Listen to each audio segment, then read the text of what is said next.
All right, guys, we're live here at the Lost Cryptids Conservatory. Um, I'm Blake. My co-hosts today are Chad and Dave. We have a pretty neat show today. We're doing a revival show, a catch-up show. We're starting it back up again, and we're going to be bringing new guests and stuff and doing different things. Um, so right now, I think it's been at this point in the year, it's been pretty successful here at the Lost Cryptids Conservatory, what we've been doing, I think. And even though COVID's been hitting hard and stuff, we've definitely managed to get out and do some things. But Chad, how do you feel about what has happened over the summer with everything that's me and you have encountered along with everyone else? Like, what was the best moments, and what do you see for the future? If you want to say best moments, I would have to say the people that I've actually got to get close to and go out and research with.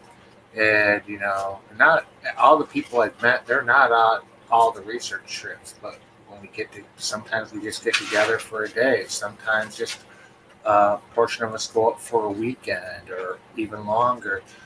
To me, that's monumental that we've developed this bond amongst us and we all collaborate like we do. Now, evidence we found this year, we actually have found some really interesting things as far as prints, casts, experiences. Yep. Things that have happened with each of us and stuff. And, for those of you who don't know, I shaved and stuff, so I used to have this big long beard, and I've shaved, so I might look different to some of you guys. But yeah, that's really Blake, I promise. It's still me, okay? So it's been a lot colder lately, so I'm definitely feeling it. But this summer, starting out here, I was just by myself, mainly the beginning of the year. Then I got hooked up with you, Chad, and then swing all the way to here, and now we have Dave, and we have plenty others. So I think it's been a pretty fun year, except You can't hear you. Oh, I'm just saying that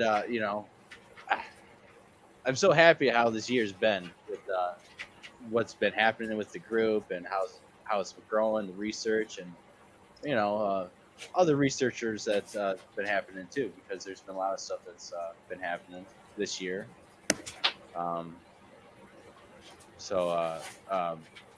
Starting out, we went to Newego, and we had some interesting things happen there. Hey, come on, man. In the beginning, you and I went to a couple places, like There's so my much to area, talk your about. I area. mean, But the there's Bob so much. Daigle. Okay, starting out, we met Val, we met Dave, Hey. we met Bob Daigle. I mean, we wouldn't be where we are today without that one. What was it? End of February, 1st of March, when we went out to the woods that day. And yeah, Dave, tell what's your thoughts on that? It was great. It was great to meet you guys. Great to meet like-minded people and people that are genuinely interested in field research. And it was great. I think it's a perfect match between everyone and their skill sets to form a really great team. Yeah, exactly. It was fun. Going out, meeting you, and going out with the grandfather, basically, of Michigan Bigfooting, Mr. Bob Daigle himself. That man is full of knowledge, and he's 76, and he can keep up and haul on the trails and lead the way, no problem. Like, I was so impressed. It was awesome, and we found some interesting structures and stuff, and going out to some of these spots, you kind of get some of these times you get these feelings that they are there sometimes. There's reports, but that was awesome going out with him. And there's a video of that on the YouTube, and You can see also find out more with Bob at Sasquatch.org. Is that right? Michigan Sasquatch Project. Project.org. Yep. Correct. So check that out, guys. And yeah, we started going out to your spot, Chad, and we started gifting apples and had some interesting interactions with apples being gone. As we started gifting more and taking different people out, they eventually broke the branches we hung the apples on, and they blockaded and made some fences on some of these trails that we'd get in there. That was kind of neat and crazy. They also made a bench to sit down in this one spot. Where I always sit and have a beer and a cigarette. Right Yeah. in that area. Right where you kneeled with your laptop to upload stuff off your GoPro. Yeah, it was kind of interesting in making this bench. It's not cut, it's everything's snapped off and laid together, and it's in spots where we're all kind of sitting down. So it's like we wonder, did they make it because they seen us sitting down on the ground? I mean, we don't know, but it's in a spot where we left the apples and the apples are missing, and you've seen them there. You've seen multiple ones there. Actually, during the day trip with me, you, and James, there's a spot where you and James seen something and it dashed away. I walked through there and find a print. I mean, that kind of and we felt the force you and James felt the force at and the same time. That confirmed to me that of your spot being viable, and that was awesome. I mean, I wish we would have had casting material for that track, but sometimes you're just not prepared. And who's carrying it on March 1st? I mean, typically, we right. should, but we didn't think about it. We are now. After that was Nuevo, I believe. Then Got to have it every time. You do. What's some of the things that you like to carry, Dave, and what you think people should have? I think we should have paper bags. I think we should have envelopes for hair. I think we should have tweezers that can be even field sterilized with a lighter. I think some like a gallon of water, plaster, and then a very large freezer bag to mix it in. Cut one corner out and let the plaster go in to the impression. You just need to think about what kinds of evidence that you could run into, even like blood, skin cells, stuff like that, like broken glass, things like that. So even some sterile Q-tips, I think, would be decent to have on hand. Yeah, that's it sounds simple. I mean, that's basic stuff that you should be able to get. But a lot of ruler. I think a lot of people carry all that stuff. They should. Rubber gloves. Yeah, ruler and stuff, rubber gloves. You should have a kit. You should be prepared because that's what you're looking for to get that good quality evidence. How many times have we gone out and not needed the kit this year? A bunch. Well, There's been a couple times it would have been nice to have it. It's hard finding a hair or blood or something super, super small. I mean, the majority of the time you don't ever come across anything. But a footprint's hard. For that one time that you need it, though. There has been some 1-2 times, and we've got hair. We got a hair. We found a hair up north, and the interesting thing about that is we walked this crazy trail up in the Deadstream Swamp, and walking back after we got these vocals, these screams and stuff that are not wolves or coyotes.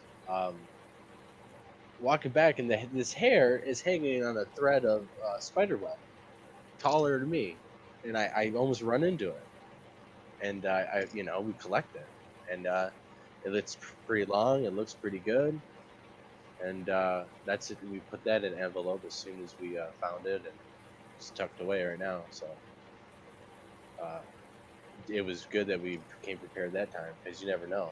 I mean, we found it and could have ran into it. So what I don't know what else it could be. It could be, I'm thinking it's either bear, either myself, because we walked the trail in, so it could be from me, a bear, or Sasquatch. Or, Oh, so it could be one of your whiskers, and you didn't realize yeah, that. I was pretty shaggy and stuff, and it was hanging off a little thread of spider web, so I'm not sure. But we collected it and stuff. It looks good. I don't think it doesn't look long like my hairs or anything. So, but that was an interesting part that we got, and I believe we have other hairs. Some of the other members have hairs and stuff. So it's good to have these stuff prepared. Also, you know what, I carry a weapon. You know, any kind of weapon, knife, a big knife. Up in the north, we carry guns and stuff because of the animals. That wasn't dude. That was a machete you were carrying. That was not a knife. Anything over 15 inches doesn't constitute a knife. No, it's a big knife. It's I'm teasing you, Blake. Come on. It is a big knife, though. Yeah, because of cats, really. Not saying most of the time they don't attack people, but generally, old school cowboys, they had that knife because of mountain lions. What's some of the stuff you like to have, Chad? I prefer to have at least one friend with me. That's the main thing. Because being alone is okay, and I do it. But I also like to have a friend with me that's really good at filming, because I tend to fail at filming. I like to have my backpack, a couple beverages, and definitely my cell phone. Definitely my cell phone. Yeah. Gotta be honest, man. That's what I like. Yeah. I like to think outside the box. I think you said thread, right? You said thread. If you had colored thread and stuff, sometimes it's easy to get lost or turned around, and we have got turned around some of these spots, and it would be good to hang some thread and stuff, or flags, or ribbon to mark the trails and stuff, or mark a tree with your I think your knife's about that long. Yeah, you can cut it. Yeah.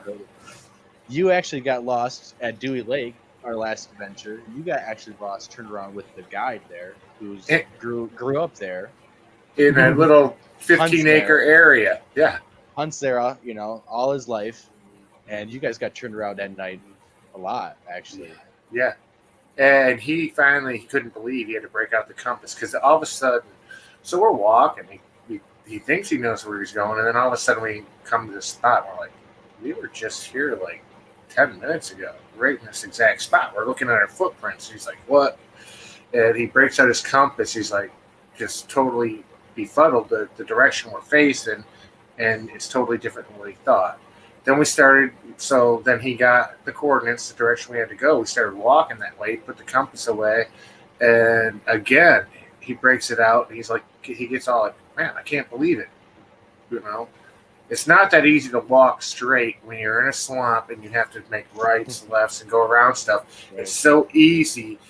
It's one thing if you're walking through something that's straight in the middle of a wide open woods, you can hold the direction. But when you're in something that thick, to get circled around it's not hard to have. Yeah, you're never going straight in the wilderness. Most of the time, you're going around stuff. At Dewey Lake, we put the conference on, we put the video out. I think it was a blast. It was fun to do, actually, and the area definitely viable. It's like pretty much anywhere in America, basically. And that's one thing that you bring up that's really good. Go ahead.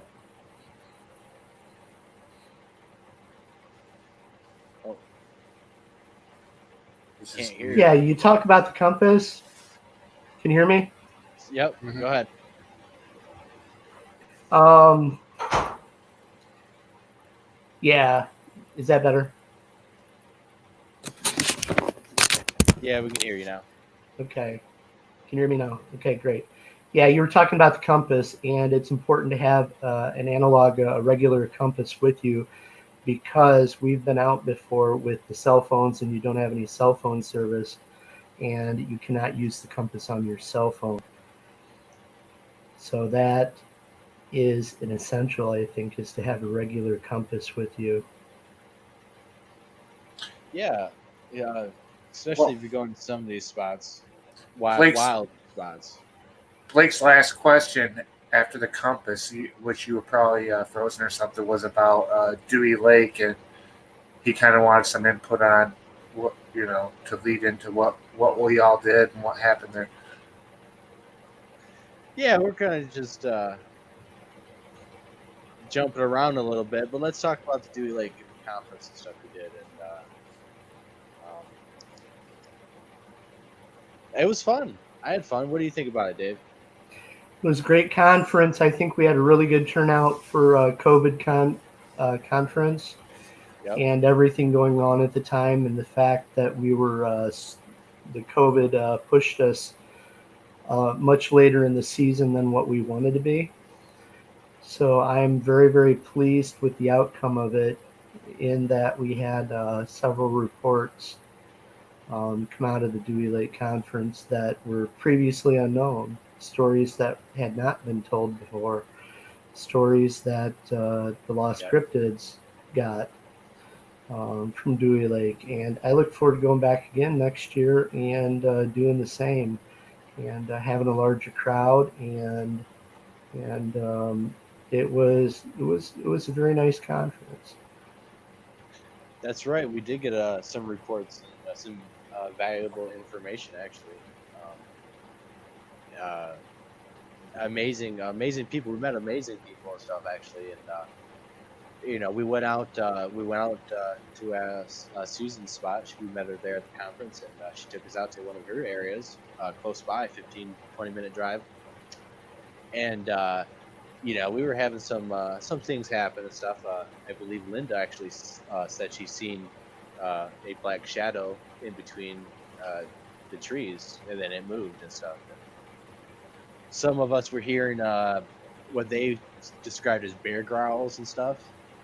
Gabe, our buddy Gabe, who he was making calls and making everything kind of riled up, and the people at the back of the line basically were saying they were hearing responses and telling Gabe to knock it off. Didn't Linda actually hear voices or something there too, right? Yeah, yeah. So the place is it's Native American burial grounds, and there's reports of dogmen and Susan seeing a pterosaur, pterodactyl type creature land in the swamp where we're at. So it has a little bit of a lot of weird vibes, but yeah, Linda heard some things that she thought I said on the trail. She thought we were walking and stuff. I'm in front of her, and she swears that I said that. You're so, oh god, you're so annoying or something. Like she asked me something, and then like I said, oh god, you're just so annoying. But I had not said that, and I didn't even hear her talk to me. And she asked me if I said this after the fact. So that was kind of weird. That area was just really amazing with its entire history. The missing boy, There's a um, missing boy the there. Native American link to that, the whole Sasquatch issue out there as well. And the entire place was incredible. It looked like, to me, it looked like Star Wars when Luke Skywalker goes to Yoda's planet, right? The swamp planet. It Yeah, was just, it was really surreal. And I look forward to going back there again and doing more hiking and more research. yeah. It was pretty crazy, and it's right there in the Paw Paw River, and that's a big river that connects to Lake Michigan, and even some swamp creatures, some sea serpents could swim their way up through there. Uh, there was reports of sturgeon all the way up there and stuff too, so they get pretty big.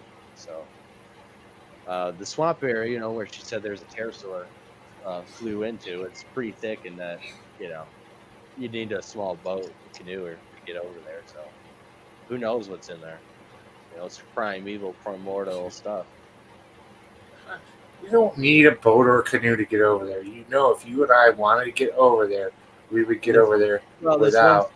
This one spot. Come on, man. Middle of July. If we wanted to get there, we would get there. That's right. We'd put on our swimming suits and. No, we wouldn't. I'd go just as I am, man. I would take nothing off. I'd go right in. Yeah, we do. We go in the swamps. I mean, we get waist deep or more in some of these spots that me and Chad go into, and so we drag along everyone else too. We do. If they're not always willing. No, sometimes people are not willing, but I tell you what, when they are, we always have fun. And it's an experience, and it's dangerous. Not something you can do everywhere in America. Obviously, not in Florida. You can't be doing that. Here in Michigan, though, you generally, it's you don't have to worry about gators, but there's poisonous snakes and stuff. We got spiders, wolves, and big cats and black bears up in the UP, but in northern Michigan. But down here, we don't really have those per se. But the swamp is dangerous. You can fall into something. You can get stuck if you're not close to someone. You might not come back up. You're your biggest danger in a swamp in Michigan. Yeah, Michigan has a lot of bogs. Your air, where you fall down and hurt yourself. That's why you don't want to go out in these places alone. You want somebody with you, because if you're alone and you really impale yourself bad, nobody to help you. That's right. Just falling down and impaling yourself on a stick, on a log. That can happen. That does happen. I used to go out alone majority, but by myself before I ever met you guys.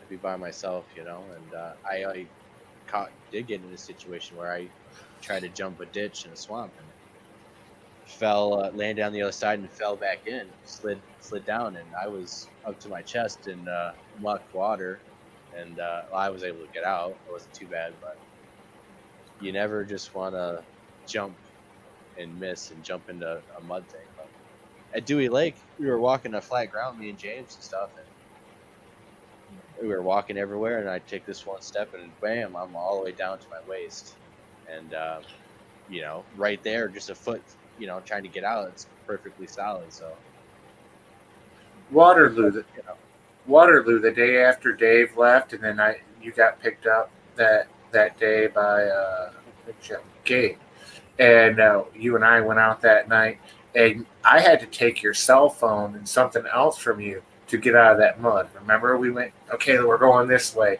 and you sunk down so deep that I had to take your stuff so you could get out. That's on a live video. It happens, yeah.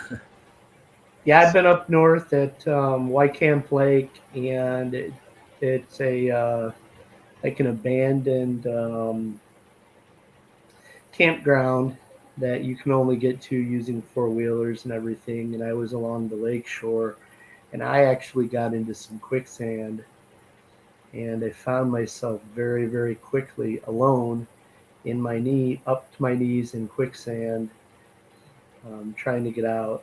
So luckily I had my snake and bear poking stick with me, and that helped me get out. But anytime I go out alone, and I don't go out alone so much anymore, but when I did, I always carried enough supplies that if something happened and I had to stay the night, that I could do so, like water, means of making fire, like one of those plastic, metallic-looking blanket things. Just Mylar some blankets. Mylar, thank you. Some just very basic stuff with me. And then you end up carrying a pack, not only with all of this stuff to retrieve evidence, but survival stuff in case you get stuck. And so you almost have to condition yourself starting early spring. Go on increasingly long walks, and I would do so on the beach, carrying a backpack full of gear, just so that I got used to carrying the weight. That's right. And you know, it's better to have all that stuff and not need it than need it and not have it. That's kind of what I have. I have a backpack full of stuff, and sometimes it's hard lugging that thing around, and but it's worth it. I have everything. Um, Even carrying a tarp and a roll of Gorilla Tape can save your life, whether you know it or not. You may never need it your whole life, but if you need that tarp, that roll of Gorilla Tape, it can save your life. yeah, and the reason why it's important is because we're all Sasquatch, right? When we're out in the field, researching stuff, but we're in the wilderness, we're in the woods. It is dangerous. Things happen. People get lost, break their legs. Situations happen, and you're out there looking for the apex premium alpha male predator, omega, whatever the thing is out there running around. You kind of need to know how to get yourself out of tough situations that might arise when you're looking for this thing, because you are looking for this thing in these remote, hard to thick spots, dangerous spots that they live and people don't go to. There's a reason for that. So it's good to be prepared and to bushcraft and learn these skills, because that's basically what Sasquatch does. They learn the skills of nature and learn to adapt to survive and overcome. So, and they're prepared.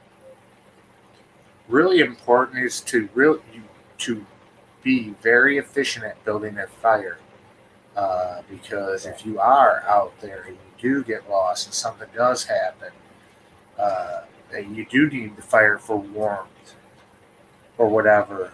So it's a good thing to learn. No, fire. I agree. No, fire is number one, because you survive days without food and water, but you only have hours without shelter and fire, especially in like cold climates, winter, or even during summer. Sometimes it gets down to hypothermic levels. So fire is everything. Keeps the wildlife and creatures of the night away. So That is true.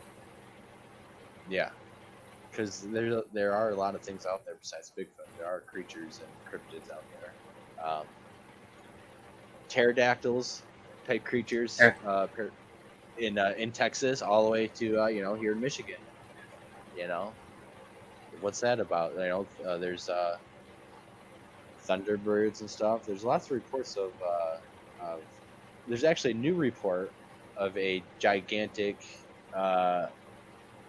camel-sized hunchback dog man looking thing, but it might not be a dog man, it might not be a Bigfoot.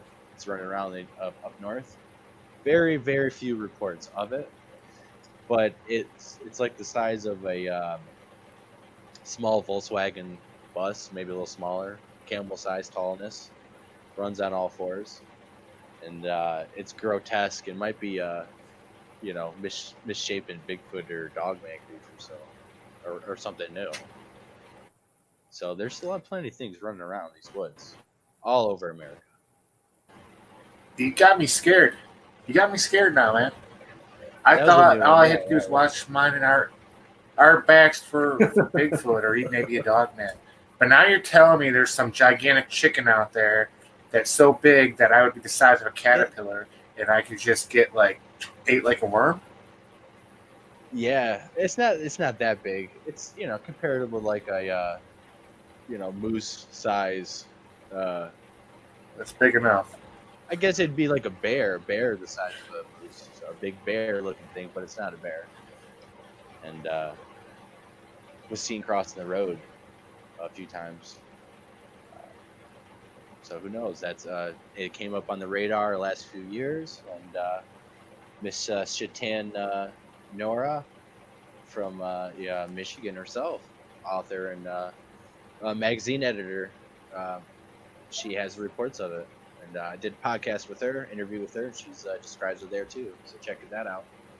And she describes a lot of Great Lake monsters, sea serpents too. She's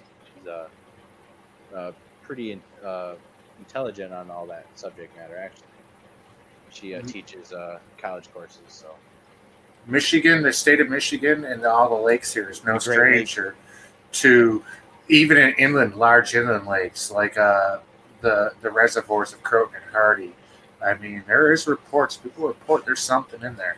yeah, Dave, you live over there on Lake Erie, right? Or Right. you're on, there's reports of they have the legendary sea serpent there. There's a few monsters. I can't remember the names right now, but you ever wonder, what's out there? Oh yeah, people.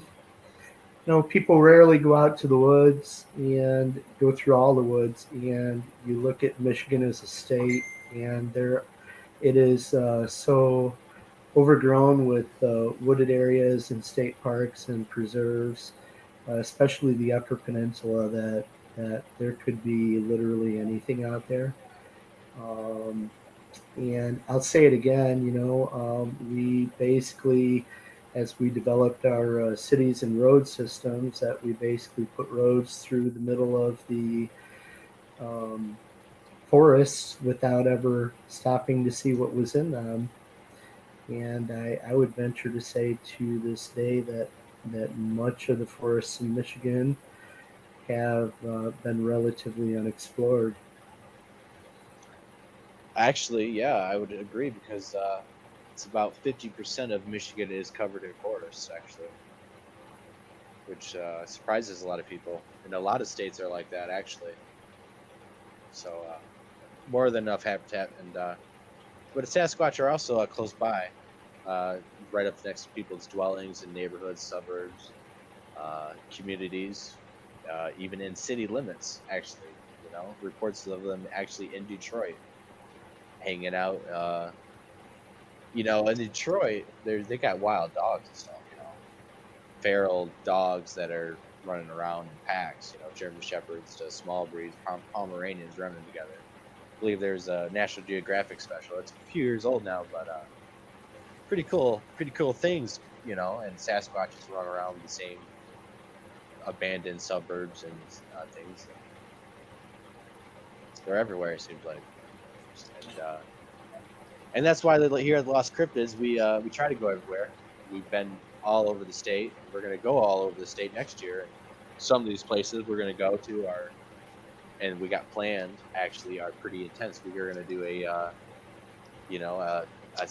expedition where, we're going to go into a thick swamp and camp out remotely, On an island. Yeah, try to find an island. I don't want to sleep in the middle of a swamp. I want to find an island. Dry land, please. Yeah, we're going to go out there and we're going to stay, and it's going to be hard, roughing it. And it's a spot where there's lots of black bear, and there's the people go missing. It's pretty intimidating. We went there. We actually had seen orbs. We had Bigfoot yelling and stuff. Yeah, it's going to be incredible. Boris almost broke your arm and refused to go any further, and we had to go in without him. Squatch Dog. Yeah, Squatch Dog got scared, so scared that he started going counterclockwise 10 times. And went beeline back to the trail and stopped and stood there and just patiently was, sitting there. He would not look back. He would not look sideways. He wouldn't look anywhere, straight. And he was just trying to nudge. He was nudging. It was bad. Smelled something, whatever it was. And we took him back to camp, and then we went back. We walked through that swamp, actually. We all spread out and pushed. And it was a bog swamp, and we were, floating on like a waterbed. And, we tried to get him to go after he got scared, too. He would not. He just totally refused. And that's weird, because normally he would go anywhere with us. yeah, the whole thing about Squatch Dog is we're trying to incorporate him to be able to smell Sasquatch, recognize when they're around us, so he can make these signs and signals and what he does when they're around, so we can pick up on that, and it helps us. You know, that's what some of the other people are doing, like Doug Randall down in Mississippi, Best. He has little dogs that he that points and helps them out, and actually they've got some pretty good thermal because of their dog. So we're trying to train the dog to alert, pick up, and realize that's kind of what we're out there doing too. One thing I'd love to do would be to get a harness for Squatch Dog and to put actually a GoPro on Yes. Squatch Dog, and it would be Yes. amazing to see what that dog sees, and when that dog takes off by himself and where he goes. He takes off, that'd too. be really cool. He goes a ways away from us, and then he'll just come back whenever he's ready. He does take We're out off. there. You know, when we're out That on would our be scout, we're all hiking out. We all spread out. He spreads out too. He goes out. Sometimes we worry about him, and he always he comes back and stuff. Always comes back. Or come running back. He'd come running back with a whole deer leg in his mouth out of a swamp all muddy and where they go. Yes. Yeah, he's that good. And, you know, another good thing that he does is actually he'll go and check up on us. So, like, he'll come Follows to us. people. We'll go and we'll say, go find, Chad, or go find Dave. He'll go out and we'll go find the next person and go make sure they're okay. And he's a great dog, great dog to have, and he's smart, knows what to do, and doesn't bark at anything. So, Great team member. that's right. This is Squatch Dog, everybody. Everybody visit his page, Squatch Dog on Facebook. Yeah, that's right. Show him some love and support. Absolutely. He is a team member of the Lost Cryptids. He knows. Throw him a bone. When Chad rolls up in my place and comes get me, Squatch Dog knows, and he's happy, and he knows we're going to have a fun time.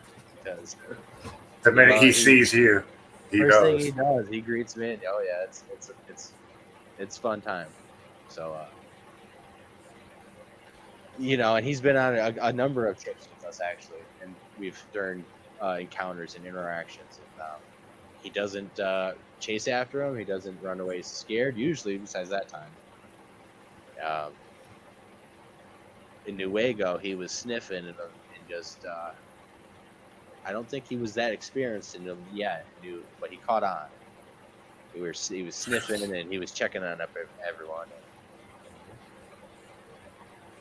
So what happened? Tell Chad, talk about what happened to Squash Dog up in at Bill's spot when you were there with Bill and Brian. What happened there? Well, we went out. It was on a super moon, and was it strawberry moon? It was this year. What was that like? Yeah, it was just a couple Yeah. days ago. It was the night of that moon. We were there, and that moon came up full. And then Brian, Bill, myself, and Squatch Dog went out in the woods. Now, we had a couple weird feelings, nothing major, but actually Squatch Dog caught a woodcock and didn't even hurt it and gave it to us. We took a picture, let it go. As we're continuing our walk, all of a sudden he gets all weird and he starts growling. And he's growling at something. He's just frozen and growling and looking off to, it would be in front of us and to our right. And something ran in front of us, like it was on all fours, really fast. We were assuming a panther. Who knows? It was fast. We found like a fairly large track in the sand, no other tracks. And after that, we continue, and all of a sudden, it's like I got pushed down, dude. Yeah, I fell in the woods. It's like I got pushed down.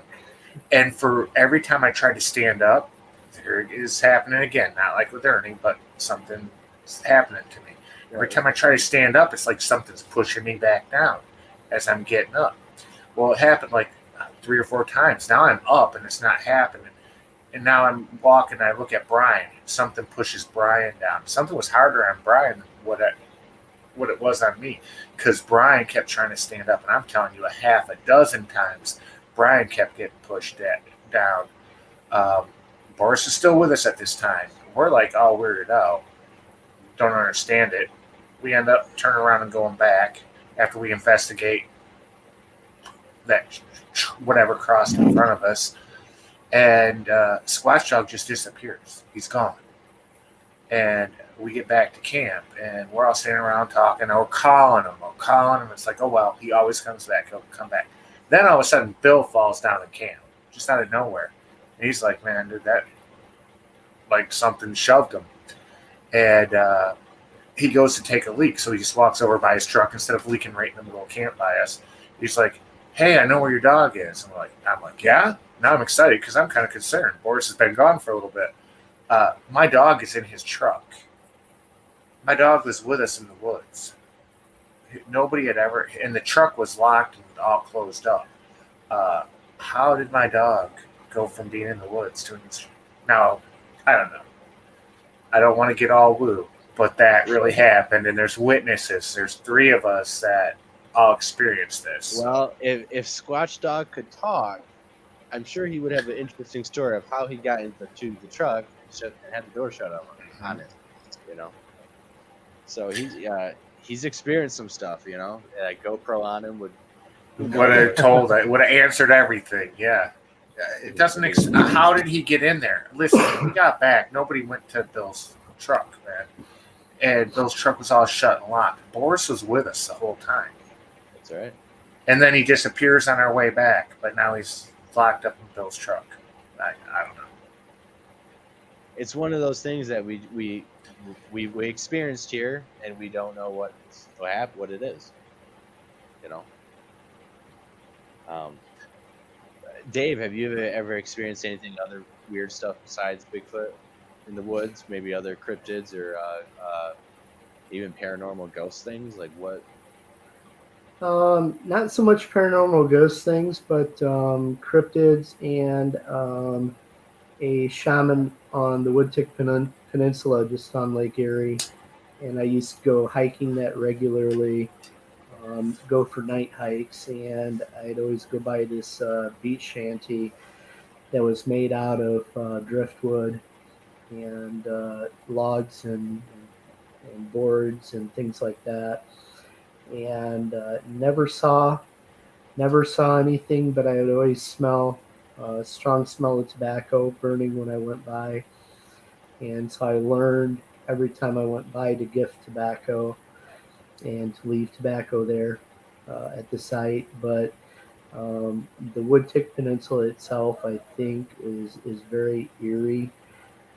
It's I don't want to say squatchy, but my experiences on the peninsula tell me that in its Native American land, that there might be Native American activity out there, and in particular Native American shamanic activity out there. I was walking back on the beach one night, and it was so dark you couldn't see very far at all, and I smelled this thing that was following me, and it smelled so bad. It just smelled like death, basically. And was it the dog man? I don't know. Was it the shaman? I don't know. But I attribute Dogman to Native American shamanic activity, at least out on that peninsula, what has been my experience. I've been hiking up in the woods in northern Michigan, and I've run into black bear. I've run into just all sorts of creatures and animals. I've been hiking in the Upper Peninsula in what I thought was some sort of mound burial ground, probably some sort of Native American burial ground on the back end of the national forest, and not a sound in the entire woods. You know, I was out there for hours, and there wasn't even a bird, and it was just really eerie, really weird. Like Seven Gables that night, huh? Yes, like Seven Gables that night. Nothing moved. It was amazing. It's dead. And it kind of makes you think, well, something's up, or there's something in the area, or there's something more going on than what we know. But yeah, those experiences I have had out there on the trail. I'd like to know some of Blake's experiences that aren't Bigfoot or Dogman or Stickman. Some of his ghostly. Well, ghost stories, real quick. I experienced those earlier in the years. Actually, we experienced stuff pretty regularly here at the house. My girlfriend's always, my fiance is actually always seeing a person at the very corner of her eyes, down the hallway or something, and we have kids here, we have 3 and stuff, but it sounds like sometimes when it's quiet, there's no one here. It sounds like there's kids running around, like in the house or something, or like at the neighbor's house or something. We're in a trailer park, but it don't make sense because they're not close enough to that for that to happen. When I was younger, I was in the room with my brother, and my brother's sleeping, and he's breathing, right, and I'm breathing. All of a sudden, I hear a third person breathing in the room. Mm-hmm. So I'm holding my breath. And I hear my brother exhaling and inhaling. I hear something exhaling and inhaling. And that place, that spot, I had my encounter with Bigfoot, Stickman, and that place was also haunted, the house. And one time I was on the computer looking up, I was Bigfooting stuff. Back then, there was no shows. There was no Finding Bigfoot, or early 2000s. Sitting there on my computer, and then all of a sudden, I hear someone walking on the deck, and all of a sudden, it sounds like they kicked the door in, just boot it, bam! And I'm flabbergasted, and I look, and there's nothing happening. My dad's right there sleeping in the bedroom right there, and we have a German Shepherd who's right there in the hall, next room over, connected. The wall's right there where the door's at in the deck, and he's not going ballistic at whatever just kicked the door, right? So I go over to the door, and the door is popped open just a little bit, and it was locked and shut for the night. It just popped open just a little bit. Mm-hmm. But I swear, it sounded like someone ran up on the deck and kicked it as hard as they could. And my dad didn't wake up. The dog didn't wake up. It was like I was the only one who heard it. So We had a question.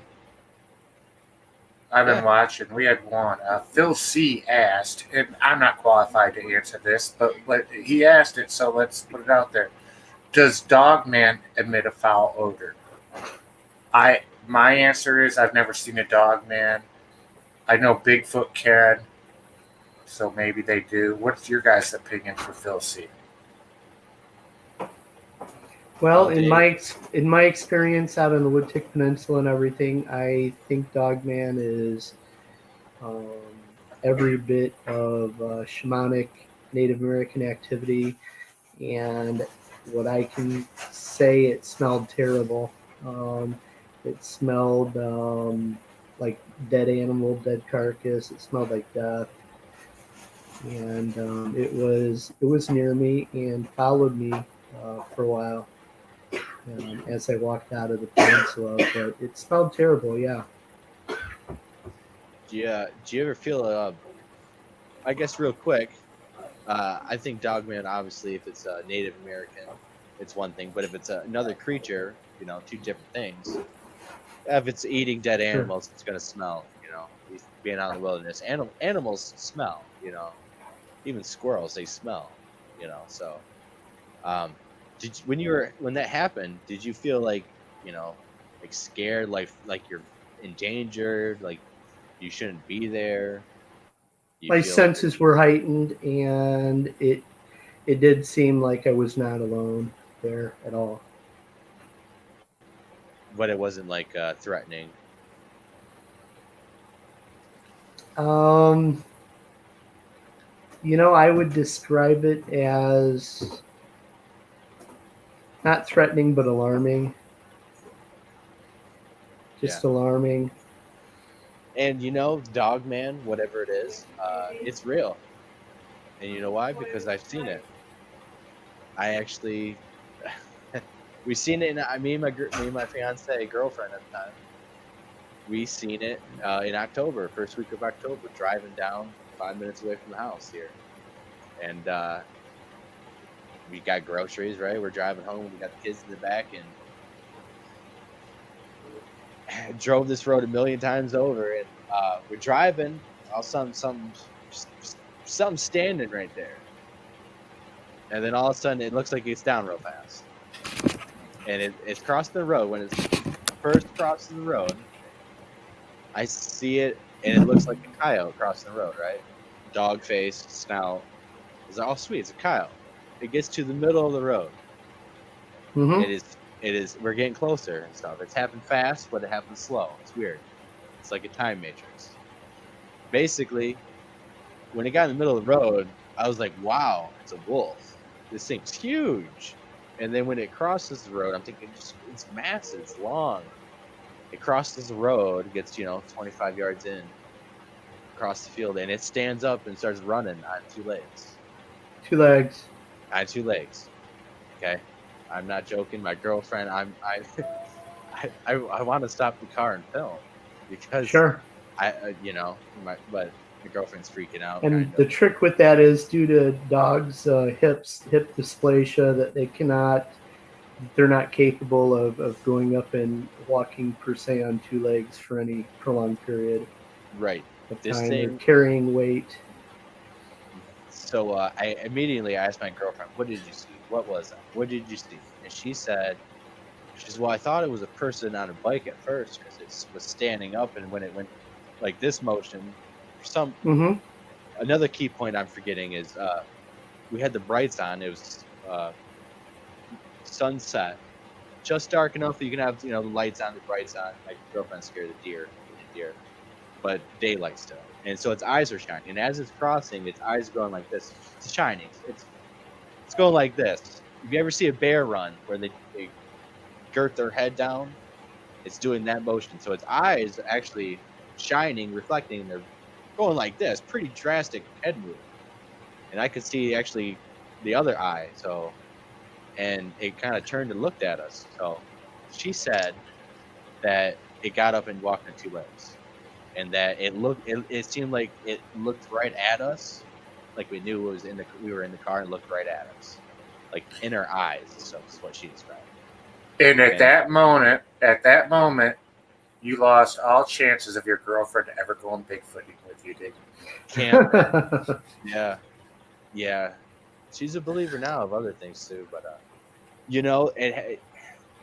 the way I could describe it as it was very long, lanky wolf with a tail, big brushy tail, and it stood up and started running. And how fast did it run? I mean, you could not contribute this. You couldn't contribute it to, like, say, a person. We're going like 50 miles an hour down the road, 55, 50. It seems like it's crossed the road on purpose because it was just standing there on the hedgerow. For some reason, it just crossed in front of us instead of waiting. It crossed, it was hauling. When it crossed the road, it was moving because its head was girting down. If you ever see an animal, wolves do that. It was picking up speed and hauling, and it crossed that road fast. And we were, 50 yards. I mean, it was close. So, not a shaman wearing a wolf head on top of himself. I didn't see his hands. That could have been. I didn't see the paws per se, but if it was a person, he had superhuman powers, speed, strength, whatever. You would not attribute this to a shaman. I don't know what it was. The dog man. It was a upright walking canine. We have 2 questions, if you guys would care to answer. It was pretty light colored, not blonde, but light colored. Sure. One person, his name was, I don't know. They asked about the rake and if you believe it's real. Anybody have an opinion? I think anything is possible. It could be a manifestation. What do you guys think? Go ahead, Dave. Well, I would say there's a lot of paranormal things out there that we don't know about. You know, listening to Blake's haunted house story reminded me of my own haunted house when I was in college. My house was haunted. It had satanic symbols in the basement, and the basement was just so creepy. And I I got to believe like animal sacrifices had happened there. And basically, in this house, you would hear someone walking around upstairs, and I thought it was one of either my housemates.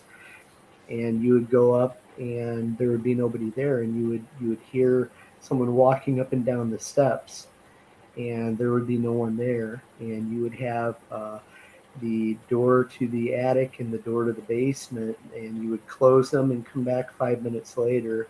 You would close them and latch them shut so that they were mechanically unable to open without turning the knob. You would come back 5 minutes later and they would be popped open again. And then there was another occasion where in the kitchen, attached to the kitchen was like a back laundry and storage room where um, it there was such a dead smell there that lasted for about a week that I went out and I looked under the house. There were no dead animals anywhere.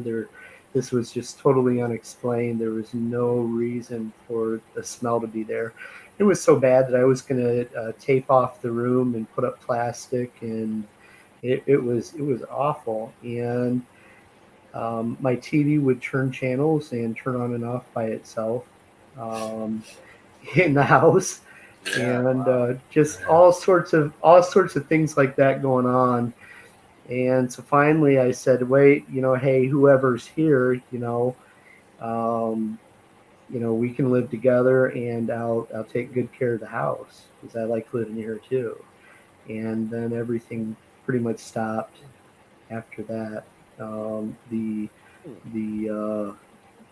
the odor in the kitchen was gone like the next day, never returned again.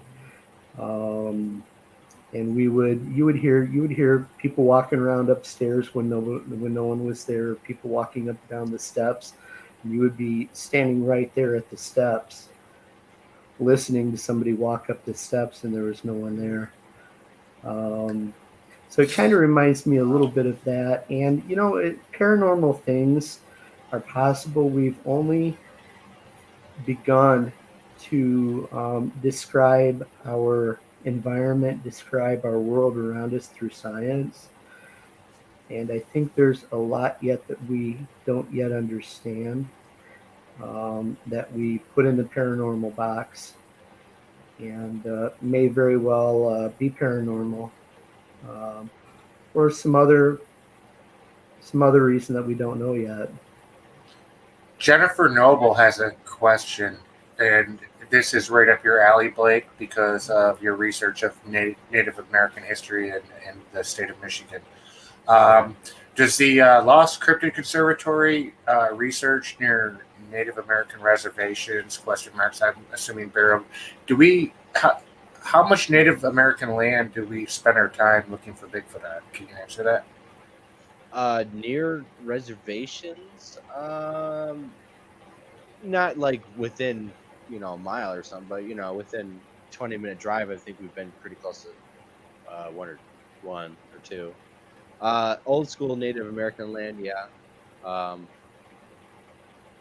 Not necessarily on reservations themselves, but yeah, we've there's a lot of, well, it's all Native American land, but there's certain places where it's more of a historical reference of like the here in Waterloo. There's a trail. It's a Potawatomi trail because of when they did the Trail of Tears, and they had all the Native Americans as prisoners and marched them out to Oklahoma and on the reservations. They crossed and walked through this area, and so that place probably actually does have many lost lives because of how they just marched them to death basically until they got out there. So we do go on to some of these spots where there's historical references and ancestral homelands and grounds and hunting grounds of Native Americans. Actually, Dewey Lake, that's actually they have their own sovereign nation down there, and they that all there's a chief buried in a cemetery there, and that's all Native American land down there. Monroe too, isn't it? Yes, yes. In Dewey Lake, I believe the chief's name was Dowagiac, and that's how the town gets its name. That's right. From that famous chief. If people want to ask questions, we're new to being live. Put them in caps. It makes us catch them easier, and we'll try to get everyone to every question we can. Thank you. Go ahead. Sorry to interrupt you guys. No, awesome, Chad. Yeah, we like. I'm not paying attention to the chat. I'm not. I'm watching. That's why I'm giving you the questions, guys. It's been a couple months since we did the live show because we got kids. I got 3 kids, and I have a youngster, and the sleep schedules are different now. So being able to do this without little squatches screaming in the background is kind of tough sometimes. So, but we're getting back into it, and we're going to be doing some more weekly shows, and having people on, doing some group discussions, and even having a night and stuff where you guys can come on here to chat. Roundtables. Yeah, roundtables. We want to get different researchers on and interview them, just so they can tell their stories, but also just try to pick their brain on the subject. Mark's got a good question for you. We can all answer it, but Blake, Mark Dodman wants to know, how does the LCC determine where we do our research? Multiple factors. First off, if the Google Maps. First off, if the area looks good, reports, history of reports, things like that. Basically, what do you think, Dave? Chad? Go ahead, Chad. Just like Blake said, we look at the viability of the area. We look at the reports.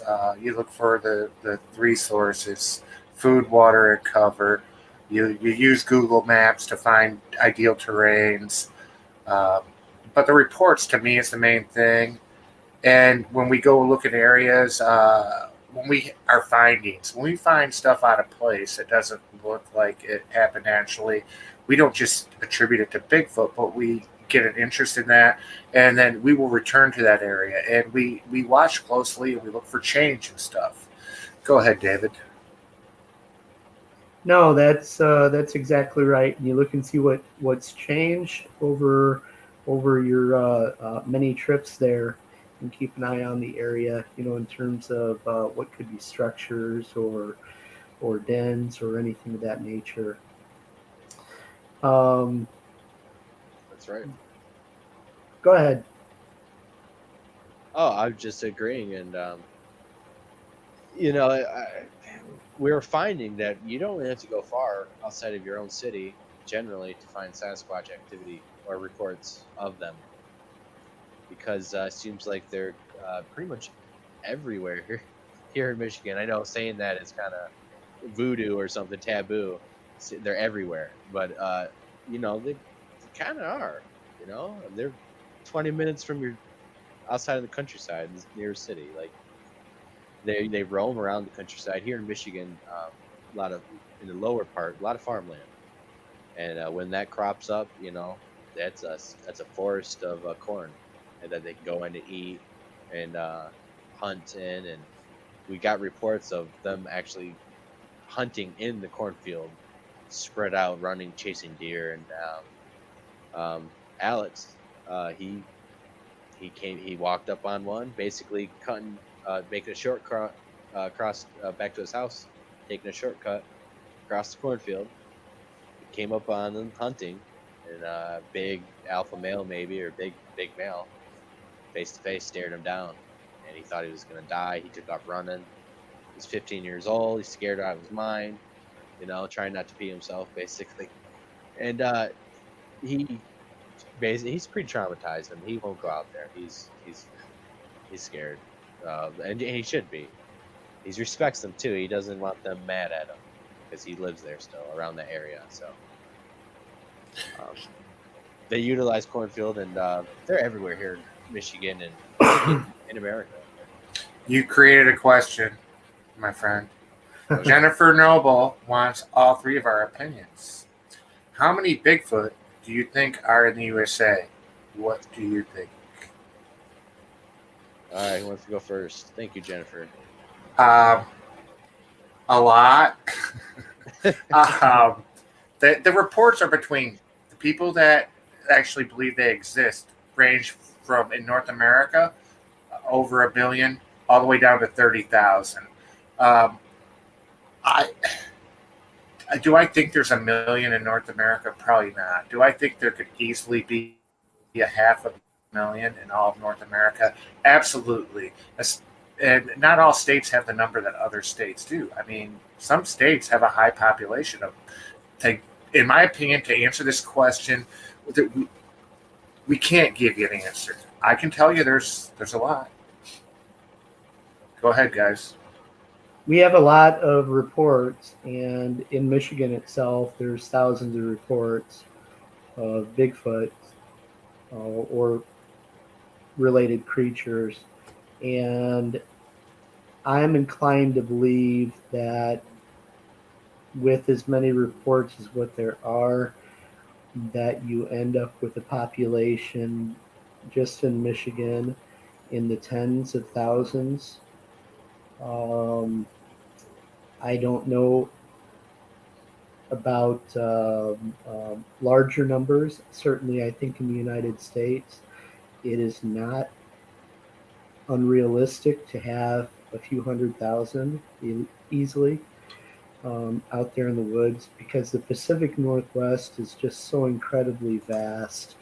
I drove through one time on the other end of the country, drove through Alabama, drove through all of the wilderness area through Alabama one day, and it was just amazing to me that there was so much wilderness in the deep south. Yeah, as well. A lot of states. All states, you'd be surprised that a lot of states have a pretty good chunk of woods and forests that can support these creatures and other cryptids, actually, because there's reports of other cryptids everywhere. Kentucky, Tennessee. Yeah. The whole Appalachian chain. Absolutely. Well, because we're just taking questions, let's not miss any. Randy has kind of, to me, it's off the wall, Randy, but it's a legit question. People ask it. I don't believe Bigfoot eat their dead. What are your guys' opinions, please? Well, that comes from a lot of Native American stories of them eating their dead because they're cannibal giants, evil cannibal giants. Sometimes they're reported as spirit people, guardians of the forest, elder brothers. Sometimes they help Native Americans too, but what do I think they do with their bodies? They do something. I don't think they bury their dead. Why? Because if they buried their dead, I think we would find more bodies. And we do. We find hominids and stuff like that, but if they buried the dead everywhere, I think we'd be finding them more. So I think they might destroy their bodies. Maybe they just grind them up, smash them up, pulp, and scatter them away. Maybe they do eat themselves. If they ate themselves, and they are cannibals, usually that comes with diseases that you get from eating yourselves. Like humans, we get kuru disease. Neurological diseases, like mad cow disease. Yeah. So if they were doing that, they'd be getting a lot of bad stuff going on with them. And I don't think they would be as intelligent are stealthy and able to hide themselves. So I don't think they eat their dead. Maybe they do if they're apes. Apes do eat other apes. Sometimes are cannibal. I think chimpanzees sometimes Correct. do that. So we just don't know. I think that they might. There's a lot of reports of Sasquatch living underground. Maybe they just hide them in these underground cave systems that are reported here in North America and everywhere else. So Gene Hudson had a question that's pretty much Michigan directed. What about Dogman reports and Bigfoot reports and the similarities? Are they close together or are they far apart? What do you guys think? I would say they're they're in the same areas. They're the same spots Bigfoot reported. There's Dogman reports. I think some are misidentifications, but obviously I know for a fact that there's something else. I've seen it. So I used to believe that, people were just misidentifying Sasquatches until I seen it myself this October. Okay, there's something else out there, and it's right. Go ahead. Would you say, Blake, that Dogman reportings are more sporadic than Bigfoot reportings, I would say and so. that you don't have like the same things described as you do during like many typical Bigfoot sightings? No, generally a lot of people report like claws and snouts. They more clear definitions of a dog. But what I seen, Right. it had a snout. I could tell it was dog based. I thought it was a wolf, or at first Mm-hmm. it looked like a wolf. It got up and so I think when people can tell these details apart when they look at them, and they kind of know like it's not a Bigfoot. I instantly knew it wasn't a Bigfoot. What I was looking at, my girlfriend knew. So I asked the question wrong. The Gene was talking about, do you believe Bigfoot and Dogman share their same area and live amongst like that? oh, like so Yeah, cooperates. basically, yeah. Cohabitate. Well, what is Dogman? If it's like Native American shaman activity, then maybe there could be some cooperation there, or tolerance. If Dogman is his own cryptid creature, then again, I guess it depends on individuals, clans, and groups interacting. But I would think that two alpha, omega predators like that, whatever they are, would be competing with each For other. food, for land, for territory, yeah, I would agree. I would think they would try to stay as far apart as they could from each other. I could be wrong, but We don't know. I mean, we don't know what all these creatures are. What if they are like related? Like people think that maybe they are the Nephilim or whatever. And then in a sense, you could have different creatures, but they would all be related. what if a dog man's a Bigfoot with a big nose?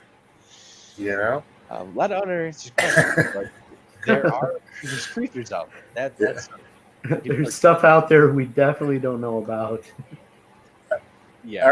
All right, chat, man. If you have questions in caps and put them I out know here. there's some more I've seen. It's interesting that you say, like Nephilim, and we can take that back to Native American beliefs where Bigfoot or the hairy man or the wild man, whatever you call him, were seen as the protector of nature. And you see the Right. same thing in the Himalayas with the Sherpa people and their beliefs that the Yeti is a protector of nature as well.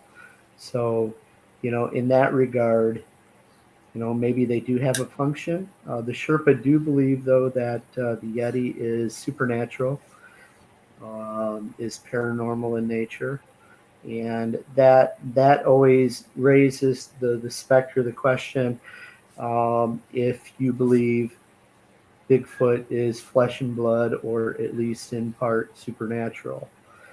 And that's a question that begs an answer, to which we look for an answer, especially when you have unexplained things happen.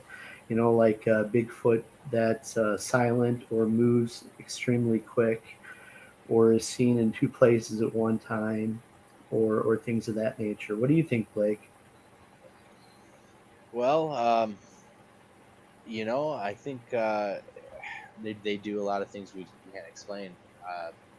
I personally, I don't really go on the paranormal side of Bigfoot, but I have had things happen that were very unexplainable, and the things were basically where Mm-hmm. I went to a spot where I got followed out. Okay, Mm-hmm. and I got followed out by things I couldn't see, Mm-hmm. and there was a point where I was hearing stuff walking around me and I couldn't see anything. And I Yeah. started walking up this hill and I kind of got this uneasy feeling of like, I better not, and I should turn around and go back. And I kept hearing walking and walking and stuff, bipedal walking. So this is on film actually. This is on one of my YouTube channels, and I think it's called Bigfoot Follow Me Out of the Woods, part 1 and 2. And I basically say, well, let's go walk 200 yards, 100 yards away, because animals won't follow you, deer, whatever, squirrels. Right. If it continues to follow us and I hear it over there, it's, what is it? It's not animals, it's not deer. So sure enough, I make the journey, and Mm-hmm. I kind of turn the camera sometimes, and I hear it, and it's following me, and kind of get a little worried and stuff. And I think I mentioned the missing 401, like, because I'm experiencing something that's not normal, that I can't explain. I'm not seeing what I should be able to see. It's close enough for me to be able to see, hearing these footsteps. So I continue to go, and then I get into this clearing, a clearing to where I was like, okay, they come any closer, I'm gonna be able to see them. And I keep hearing, and all of a sudden, at the point of I should be able to see something, I see nothing, and Mm-hmm. they're coming straight at me, and then all of a sudden I hear this, and there's two of them, and they start going around me, and they're close. They're 20 yards away. They're close. They're right there. I should be able to see them, and they basically they're right on 3 and 9 o'clock. They're on each side of me, and then I think I might have heard a third one. So now I get kind of panicky, because it's like, Mm-hmm. okay, the woo is happening to me. I didn't at the time, I'm not thinking that. I'm thinking, why can't I see what's I'm hearing? So I make my way back to the car, and I get followed all the way out. And I get again to my car. I shut the camera off, I think. I get to the car. I'm kind of, and they're right there. They're still right there, but I just can't see. And they're hiding or something. There's some things they can hide behind, but at that clearing, it was like, and I left.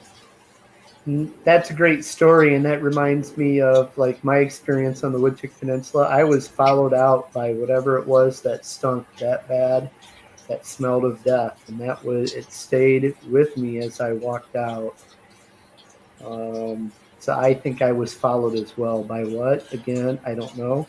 It smelled bad enough that I should have been able to identify where it was at or see it, but I couldn't. So, but I wish I had a camera. I did not at the time, and I'd be interested in seeing your film there that you have in that. Yeah, it's on YouTube. It's it's kind of long, but there's a certain section, and Worth checking out. That I don't know. I don't know what it was. I don't. Can I say it was Bigfoot? I didn't see it, Right. but it was in an area with active Bigfoot reports. It's close by where we've had encounters activity. We've had expedition campouts, not not too far away. So well, that's as close as I've come to the paranormal side of Bigfoot, in the actual field, and experiencing myself. From my experience and what I've smelled on multiple occasions, and I've been around them or believed I've been around them and not smelled them at all. It's terrible smell. It's really pungent. The best I can compare it to is like a towel, a load of towels that sat in your washing machine done for a week, and then you open it up and it's all musty, and then you got that animal and sometimes an ammonia you smell. But it's been reported where people have been really close to them near their vehicles, and they get in their vehicles, and the next day they go back to get in their vehicle, and because it was on their clothes or whatever, because they were so close to the odor, they can still smell it in their car. There's reports of that. So if you smell one, you'll know. Yeah, I think one time I think it was in either your area or up north, or both times actually. We were smelling something. It smelled, reminded me of like a dirty sock or something. That was in my area, and then in Nuevo we had the same thing. Yes. Yep. And very faint though both times. It wasn't like in the air reeking. It was kind of like in a stream of like if you walk through it. They were at a distance. They weren't close. You just caught a breeze blowing it by you. Yeah. Get close though. It's not that minute of a smell. You'll know. Yeah. Do we have any other questions from people here? So how do you? I see. Yeah, there's a question here. All right. Gene Hudson. So you hear of them mind speaking. Why can't they make you think you're seeing them disappear even though they don't? You hear they can make you feel fear. Yeah, I don't know. Is it natural abilities that they're doing to like distort their image, or there's some native legends, reports of them having magic powers or hypnosis. Confusing you. Yeah, I've heard the reports. Like, they could be standing 10 feet next to you and you wouldn't know it was there, type of things. I mean, there's so many things attributed to them that we don't know. Some of it seems like we'll never be able to explain unless we have a Jane Goodall moment of interaction. And if was a legitimate question, man.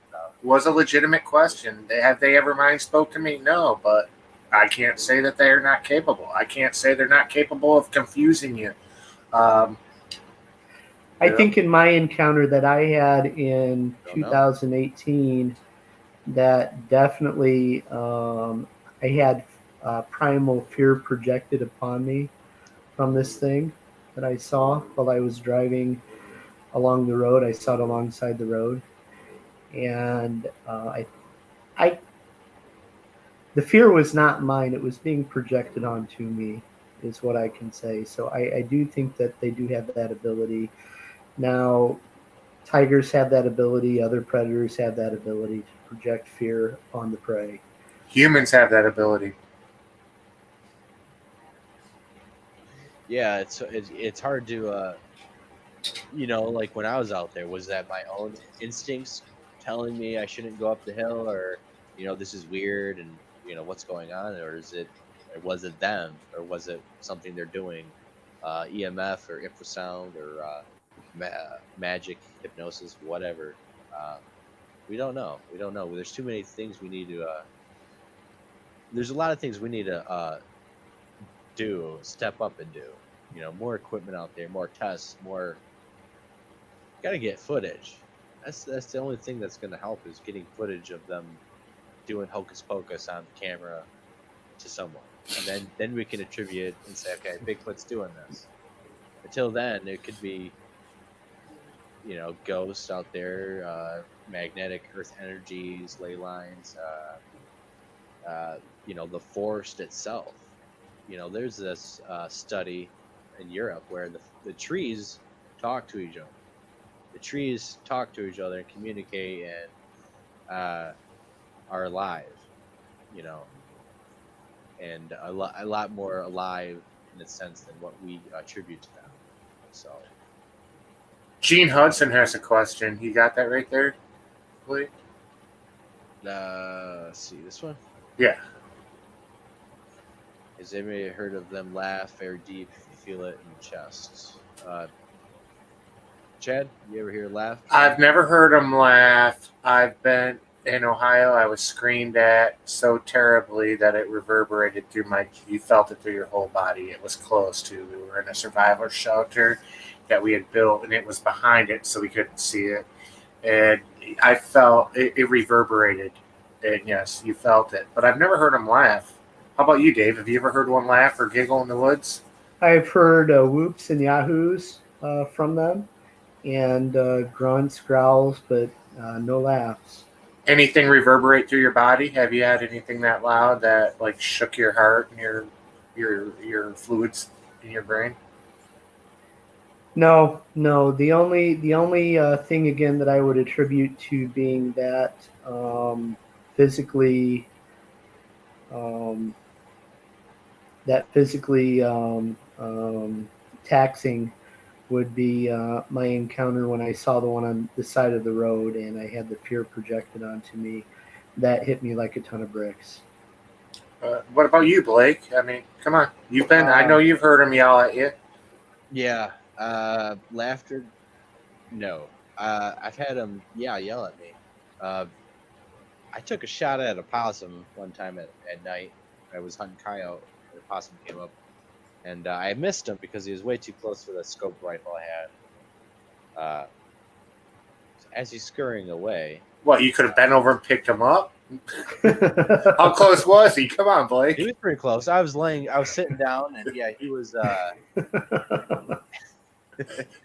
Yeah, he was like 15 feet. I missed him completely. I went over. I had the rifle's not scoped, sighted in that close. Right. I aimed at his head, but because they were getting in the trash and stuff. There's a reason for it. They were being a pest, so it wasn't out of willy-nilly. But so as he's scurrying away, I'm thinking, well, there goes the night. There's the hunt, and I hear the neighbor yelling at me. I'm thinking, what was that? And I hear it again, and I'm just like, something don't sound right. And I'm thinking, why is the neighbor yelling at me? It's normal. We're out in the country. I'm hunting coyotes, like. So, it's even the weekend, I think. And he yells again, and my skin kind of, everything perks up, and I realize that this man that's yelling at me is not saying any English words. He's mumbling at me. He's yelling, but he's mumbling gibberish. He's mad. It sounds like he's a person mad, and I'm kind of frozen, and so I'm listening and think he does it 2 more times, and then it sounds like he's getting closer, and then all of a sudden I hear a feminine voice start jabbering at him, and they're talking to each other, right? And they're moving along, coming closer. They're about 100 yards away from me, coming down this wood line in the woods. So when they stop, they're about 100 yards away, give or take, is what I suspect.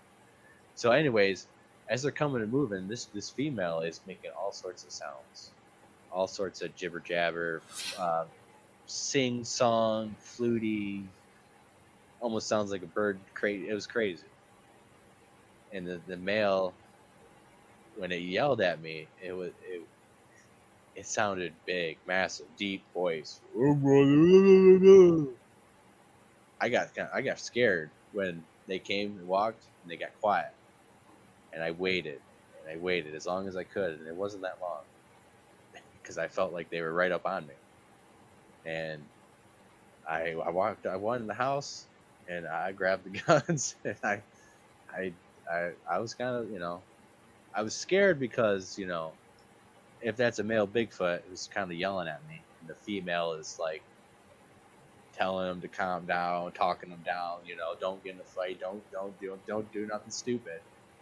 It kind of scared me when they went quiet, because then I knew, okay, they're creeping up close. So did I feel it? No, I didn't reverberate, but once I realized it wasn't a person, everything like flooded over to where like I got goosebumps and like, oh crap. And I did try to get the cell phone out, record it, and it didn't record with the cell phone. Did not have the GoPro at the time. We probably would have picked that up. So yeah. Joey Hayes has a really good question. Do you want to put that up there, please, Blake? Sure. Fine. But,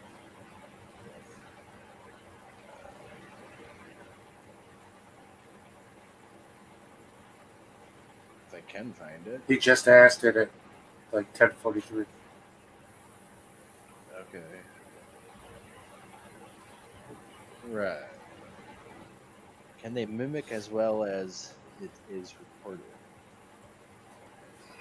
Well, I think Chad is definitely the best person to answer this question due to your expertise in your owl calls. And Ha ha ha ha. Okay, my opinion. Yes, Go they ahead. mimic. They mimic. I believe the reason that they would use natural sounds in the forest is because it's not going to draw attention to them. I do believe they use doves. I do believe they use owls. I do believe they use coyotes. I also believe they try to mimic woodpeckers, like taking rocks and tapping them on trees like a woodpecker. Uh, as a form of communication, I believe a lot of it is to alert where they are or where we are.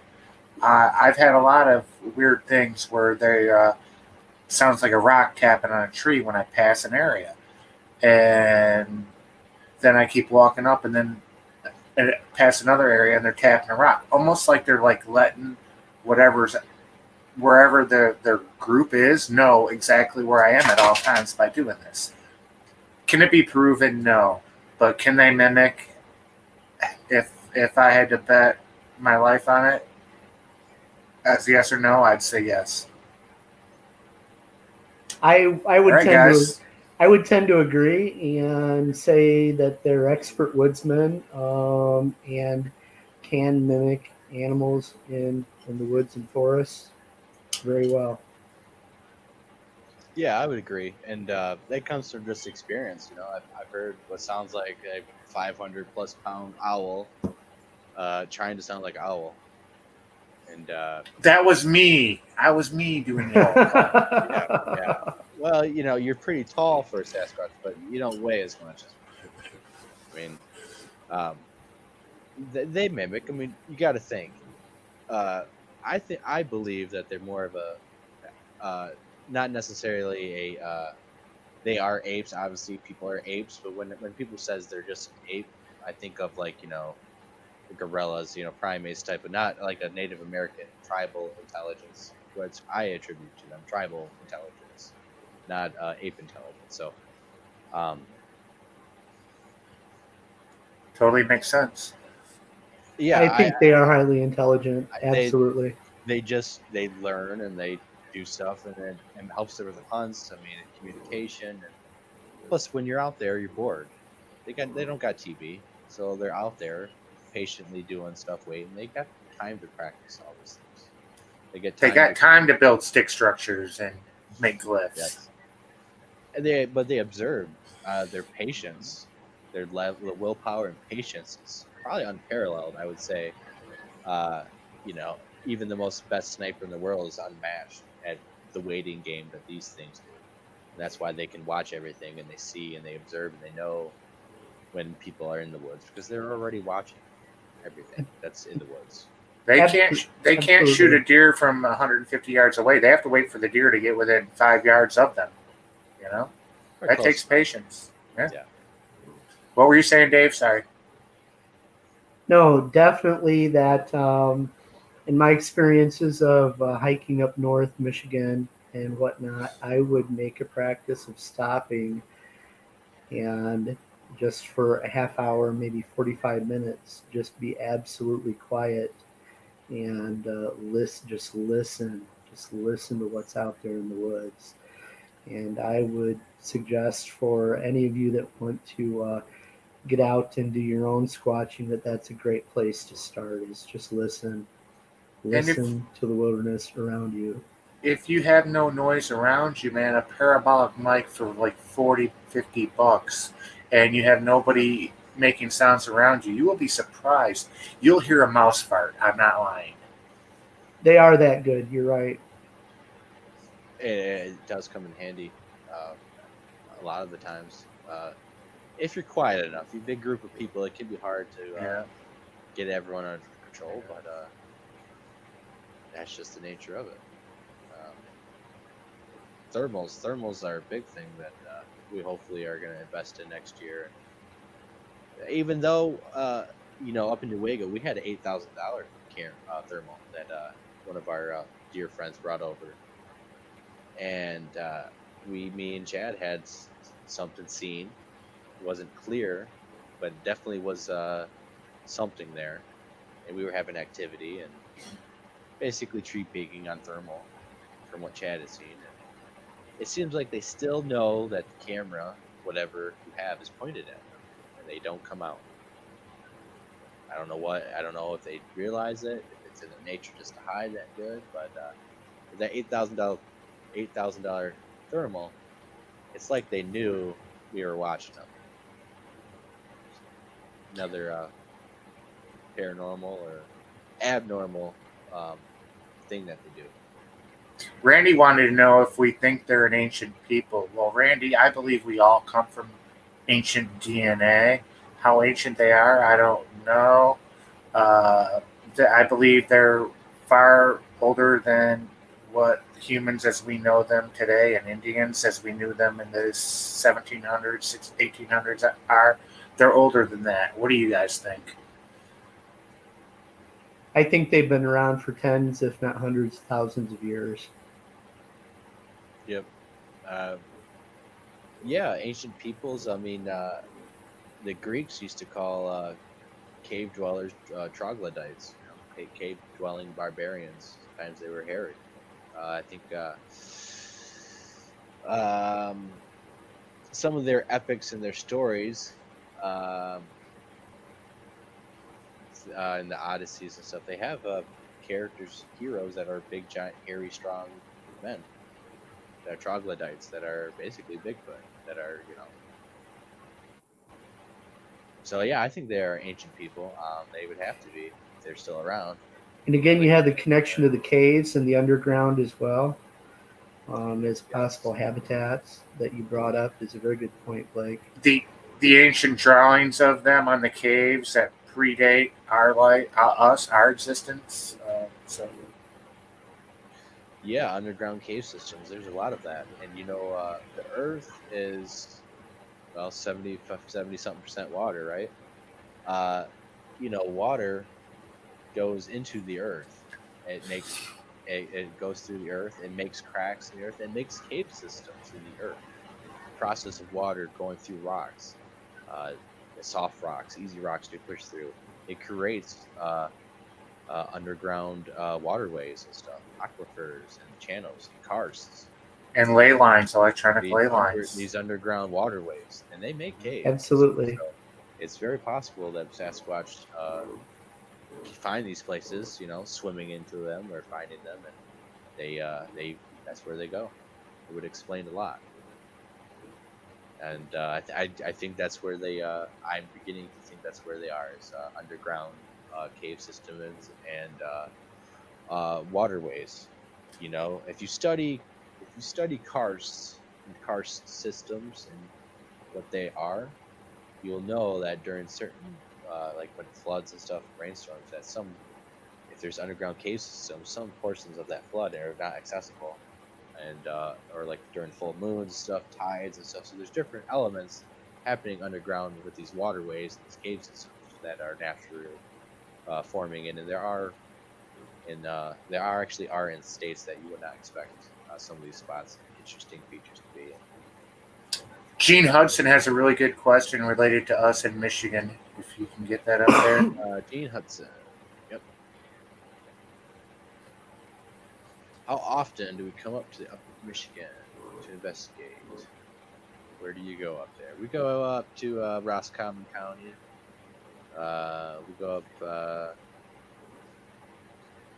up to the UP and stuff. So we kind of go everywhere. Roscommon County, West Branch. Over to Mayo area. You know, the Bigfoot Triangle is right there. Most reports per county is Ascota County. You go to Ascota. Yep. I can't remember the other counties. I'm trying to remember. Newego. You know, like West Branch, Newego. the Bigfoot capital of Michigan. The town council there got that approved. There's some. I've been. And sorry. how often we go? Several times a year at least. Probably many times a year. Many times a year. We try a lot, and we do have some team members that live up there, more up there than because we're all kind of spread out. So some of us are up there more than others, but we generally try to make a big expedition up there.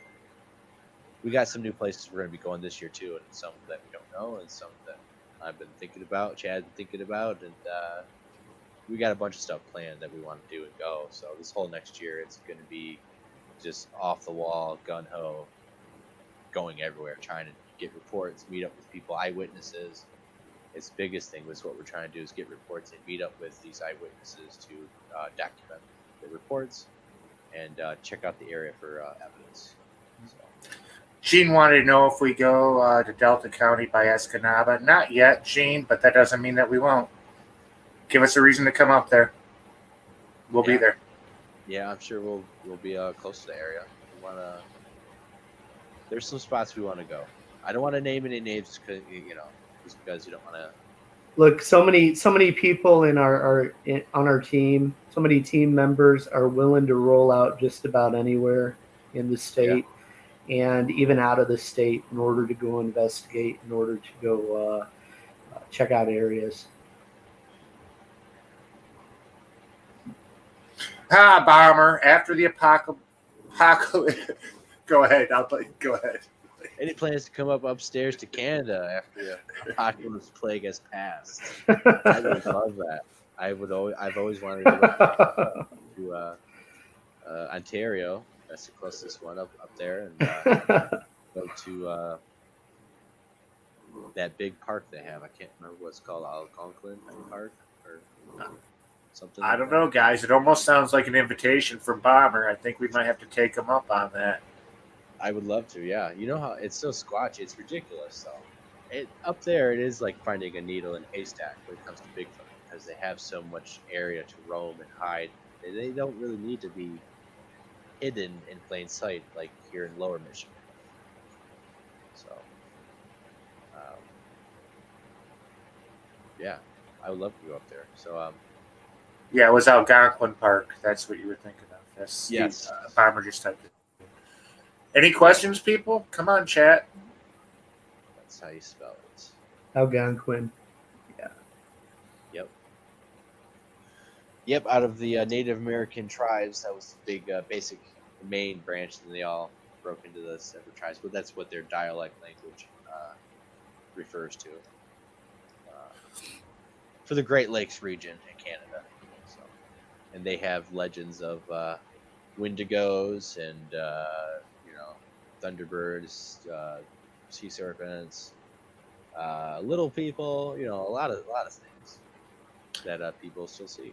Hey, Blake, did you want to talk about the research outing part of the team's going on tomorrow? Yeah, we got a report of Bigfoot taking apples out of an apple tree. So we're sending possible Bigfoot. Possible Bigfoot, obviously. Okay. Possible Bigfoot. It's actually in an area that has had activity and reports from the BFRO, and so I'm pretty confident that they're there because I've been to the area and I've had that stuff happen actually, close by, not necessarily by there, but hopefully we find some hair or something, some evidence at the apple tree in the area. So we're sending a team. I don't know who's all going. I can't make it unfortunately, but I'm sending the team. I'm going. There's at least 3 others going. Other people are invited if they want. We'll see. I can't go. We usually have a really good turnout when we do ask people to roll out on stuff like that and go take a look at reports that had just occurred. That's right. So it's never a problem getting anyone to roll out. yeah, we're always looking for new reports, especially recent stuff. If you guys know anyone recent stuff, let them get a hold of us through Facebook. And we have the group. We have a Facebook page. We have YouTube. You can message on here, comment. We have other supporting Facebook groups that are teams Yeah, we with have us. Watchdog Gum page. Gumshoe, Squatch, Dog, Michigan, Bigfoot. There's several of them. Let's Yeah. let's go through them. Let's go through them quickly so that people can actually get to them. Yeah, It's all right. I didn't You lose get- this time, but the You got- Michigan Bigfoot Reporting Data Center, which is Gumshoe Guy's Corner. Go ahead there, Chad. Well, obviously, there's the Lost Cryptids Conservatory. There's also Michigan Sasquatch experience. Michigan Sasquatch Experience, and there's something Michigan Bigfoot Project or something. Michigan Sasquatch Project. That's what the other it one. is. What are some of the other ones, guys? Help me out. There's a bunch of them. Yeah, Michigan Aboriginal Project. That's James Ladies, our other right? buddy James. Yep, James. Yep. Ladies. Yeah, He's a great guy. A lot of interesting recordings he gets actually. So check that out. He has a YouTube, same name, I believe. We're on Facebook. I'm in like 300 plus Bigfoot groups myself, and we're everywhere. So I usually post, and everyone posts Lost Cryptids. It's usually probably from the Lost Cryptids. So hit me up on Facebook anytime. We're always taking reports. Now, what were we thinking next? What were we thinking next? After we have tomorrow, but then there's a possible the witches. Well, the Indian ladies. Susan, getting invited back out there. She's having. That's end of November, right? She says she's practices of witchcraft, or she's a witch. Wiccan. I can't remember which. And she's Native American, and she's having a family get together basically. And it, I don't think I'll be able to make it, but I'd love to send a team out there to film some of the stories they might have of the area, and to get back out into that area that has Native American burial grounds, a swamp, a river system, a bunch of things all going on. Bigfoot activity. I think she actually said she seen Dogman in the area, but again, it could be Native American shamanic activities, like Dave was mentioning. So it's a pretty good spot. It's a great spot. It's a great spot. That's really a great spot to go hike. I'll tell you. It was about an 11 on the scale of 1 to 10. And you guys went at night. I didn't go on this one. They went at night. Yeah. They didn't even go in the day. That was a night hike. It was interesting. There's some unexplained things at that spot, and missing kid. We got to get back there. We're gonna get back there as soon as possible. Probably send a team out there for whoever wants to go out there. I can't. I know I won't be able to make it. Not till after your wedding. We know. You got the kids and the wedding, and after that, after the honeymoon's over, man. We're kidnapping you back. Yeah, birthdays are in December. Trying to plan the. So what you thinking? January? You're gonna be back out hard and heavy? Stuff, yeah. January. Like major overnight stuff. Yeah. So y'all can look forward to seeing Blake back in the field come January, but the rest of us will be here for you until then. Yeah, I'm a dad first, and absolutely, you're a family. Yes, absolutely. And that's why the show hasn't been on. It's plain and simple. It's just we understand. Like, if the kids got up right now, I'd be getting off and I'd be tending to them. So, that's just how it is. And they're my future members of the Squatch team. So I gotta tend to them. The youth of the Squatch world. Phil wants to know if we're armed when we go research, and this is more fitting for you. I mean, Blake, are we armed when we go researching? Yes and no. Some places no. Some places yes. I think the humans out there are probably a worse Yeah, thing than the Squatches. I generally think that everyone should be. It's for being prepared. That's just what bottom line what it is. You're prepared for something to happen. If you're in bear country in the spring when they have their young cubs, it's a good idea to have a rifle with you. It just is. If you're out in their territory. Other than that, you really don't have to worry about black bear unless there's cubs involved. Yes, yeah. Black bears are predatory towards humans, so sometimes. Yeah, towards our picnic baskets. Well, a bear's a bear, and bears are pretty tough, and some of these spots, yeah, we're at some of these spots. These bear trails that are wide are super wide. It looks like a freaking tractor went through that. Lawnmower tractor. I mean, just 700-pound black bears in the spot. Supposedly, that's a big black bear. 600 pounds, 500 pounds, it's a big black bear. As long as you're not the slowest person in the group, you're all good. Or you don't fall down. I tell you, I had the misfortune of getting between a bear and its cub on the trails up in Forest State Park, and it ripped down about half a tree.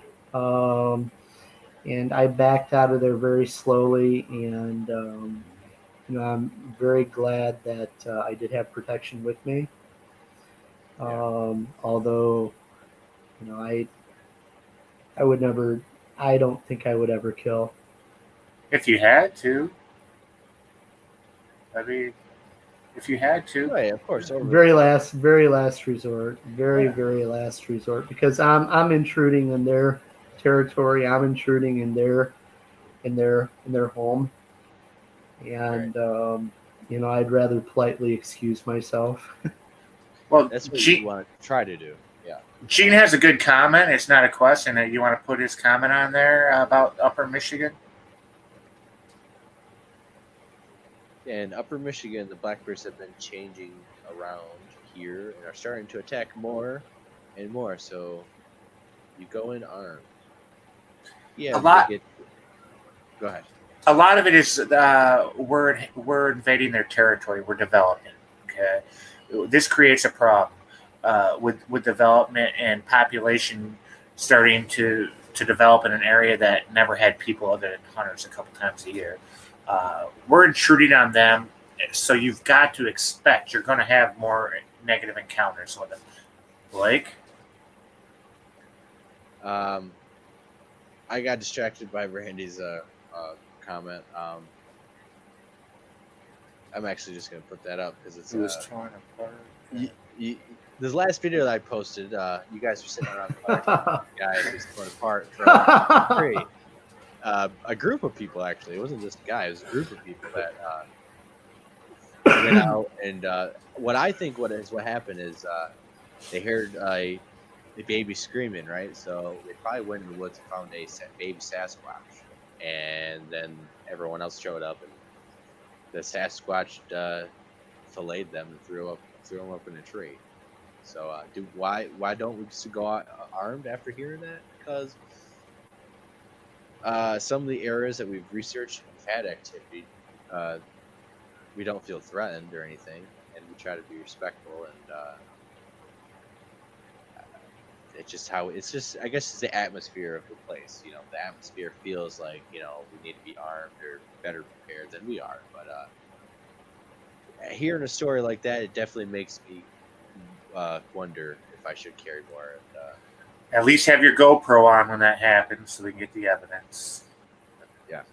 And they're plain and simple. These things do attack people, kill people. It's not reported. Sometimes it does get reported and it gets shut down. Sometimes, the whole town hears about it, and then decades pass, and just forgets about it because it's a small town, local story of, something happened. But they attack people. There's missing 401. I think there's other cryptids that contribute to that. But it sounds like some of them are Sasquatch. They're leaning towards Sasquatch directions. But sometimes they help people too, Blake. Don't leave that out. I mean, yeah, sometimes they help people. Yeah. people being injured, Native Americans. Children being lost.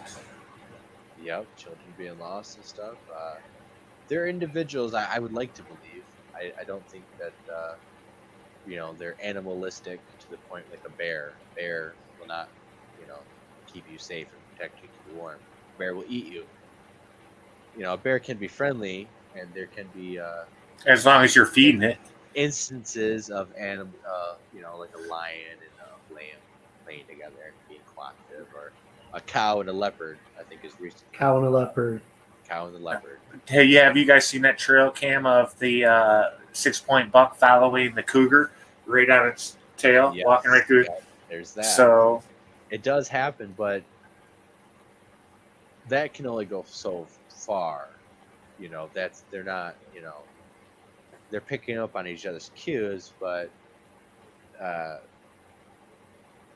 like the boys that go missing, and he said the boy who went missing said a bear kept him warm and fed him. Like a bear cannot feed a 3-year-old, or however he was 3, I think.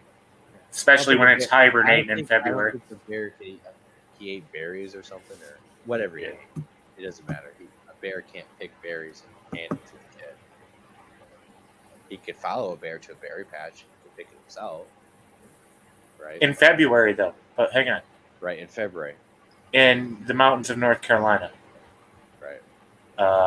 There's some berries that grow in the winter, but not many. I can't remember. Maybe he didn't eat any berries. But I think he was gone for about 3 days or something. Yeah, 3 days. And found on an island in the middle of a river that was already searched on day 1. Right. So you think you'd at least he'd be drinking something and probably eat food. I would assume he wasn't in too bad of shape when they found him. So, anyways, we're gonna be wrapping this up soon. But the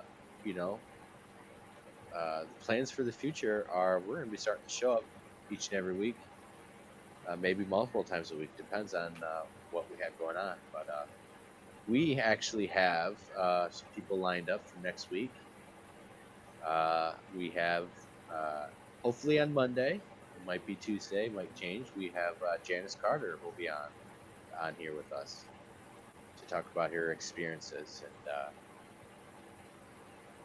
I think most of you guys probably do know who Janice Carter is, but she is the famous 50 Years with Bigfoot, right? That's her. She was on National Geographic. She her and her family interacted with Fox and his family, I believe. If you guys are familiar with that.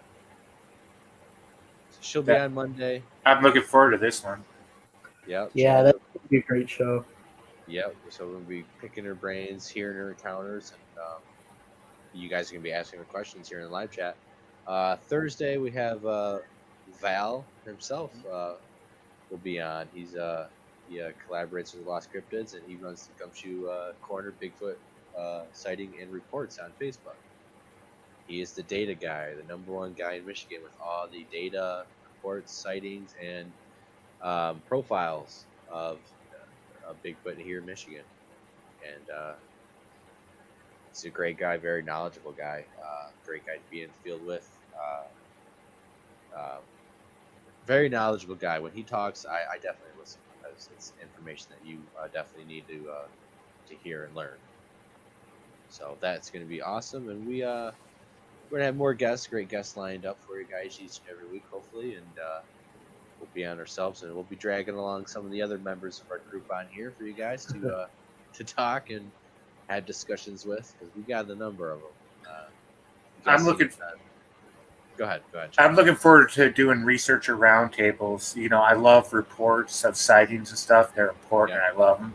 But I'm looking forward to when we get several different researchers all sitting around collaborating together and talking it out for you guys to listen and ask questions and get the different opinions. And that's what I'm really excited for. The exchange of ideas is huge in this field. And that's what it's going to take ultimately to answer some of the bigger questions. Yeah, exactly. And that's what we want to try to do is, when I set out this last year and this year myself, before I got with everyone, Chad included, I wanted to collaborate with everyone. I wanted to get with people and do stuff. And so we nailed that. I nailed that. We nailed that. Lost Cryptids, and now we want to expand and keep collaborating and pick the brains of other researchers and get them on here to talk and share evidence and opinions and try to come out with a better understanding about Bigfoot and subject and other cryptids, of course. So that's what we're gonna do here at the Lost Cryptids here at the LCC live show. Sometimes that's a tongue twister, guys. Everybody, welcome to episode 1, season 2. Hope to see you in more of the episodes. That's right. So, guys, stay tuned for Monday, hopefully, and then next Thursday. So, thank you all, everyone in the chat, and everyone. Check us out on Facebook, Lost Cryptid Conservatory, and also on YouTube as well. Yeah, and Dave, why don't you tell them about we got T-shirts for sale, guys. We do. We have a Square website where we have T-shirts available, Lost Cryptids T-shirts, and we also have things such as Dewey Lake T-shirts. We've got quarantine masks for sale with Bigfoot on them. They're high quality too. They are. That are very nice. And check out our website and check us out on Facebook. That's right. And these shirts are made by Dave himself, him and his wife. They make. We do this. We make these shirts here at Lost Cryptids. These are not outside, and they're good. They're good, high quality shirts. And, they're made with love. They are made with 100% Lost Cryptid love. So get out there, support us, buy us, and it's only going to help you guys out because that's going right back into buying equipment, field equipment. Really, that's where it goes. So we hope to bring you guys great content, evidence. It's such an important thing for us. So stay tuned for all the content we will bring you, and thank you for being a part of this first live show, season 2. Like Chad said, episode 1. Everyone have a good night. Thank you so much. Thank you.